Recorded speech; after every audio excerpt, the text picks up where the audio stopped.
Hare Krishna. We are at a place which is considered very holy amongst the Sri Vaishnavas, and indeed for all Vaishnavas. And it's on the outskirts of Chennai on the way to Mahabalipuram. And this temple is well known as the Nitya Perumal Varaha temple.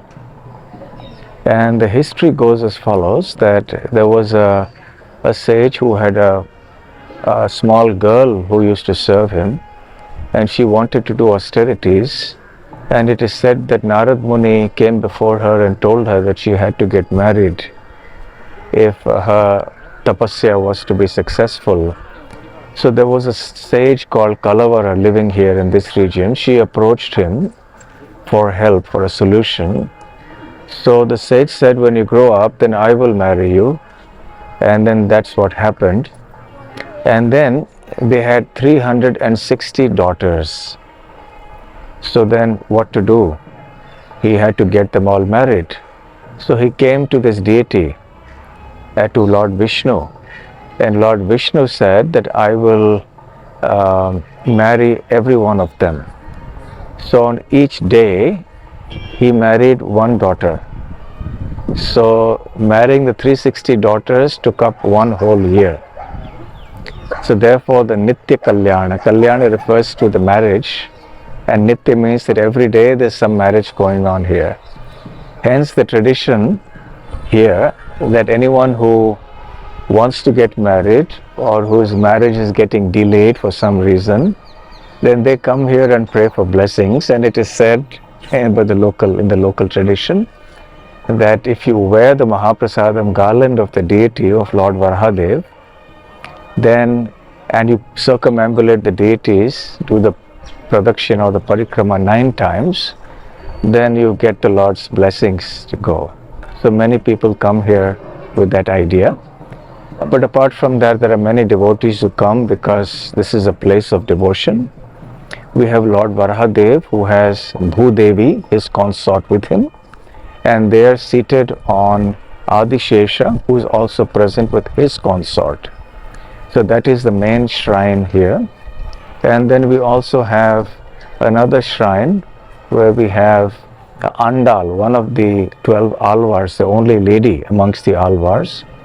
And we have another small temple dedicated to Lord Ranganath, Ranganath Swami of Sri Rangam, and along with him is also on the side a deity of Lakshmi Devi. So there are also small murtis of the Alvars over here. So this is a very old temple. In the current form, it's at least 1500 years old. But naturally it's much older because the Alvars have spoken about it, especially Tirumangai Alvar, one of the 12 Alvars. He has spoken about it here, and it finds mention in the Nalayira Divya Prabandham, which is a sacred book of the Sri Vaishnavas, which is also called the Tamil Vedanta. So in that, all the 12 Alvars, their compositions find inclusion here.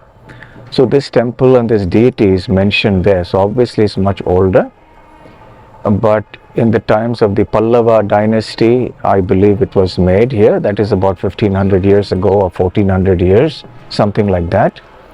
Then again it was redone during the Rashtrakuta dynasty again, and then the Chola dynasty, and so on. So many dynasties and kings over the centuries have either helped in developing this place, in constructing it, or adding further to the glory of this temple. Like many of the structures in this region and from that period, they are entirely made of stone. As you can see, the walls, the pillars, everything is just stone. So it's a very nice architecture.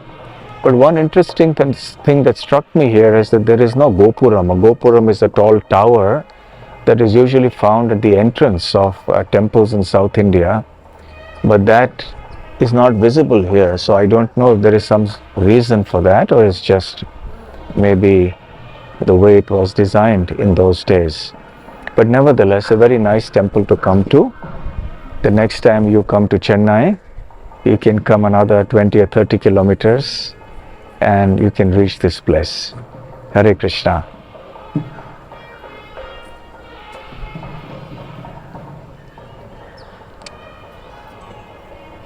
And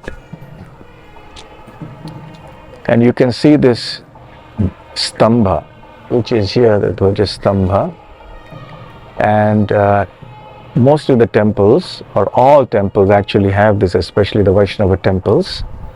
And generally the tradition here is that one offers obeisances over here, inside, outside, and not inside the temple.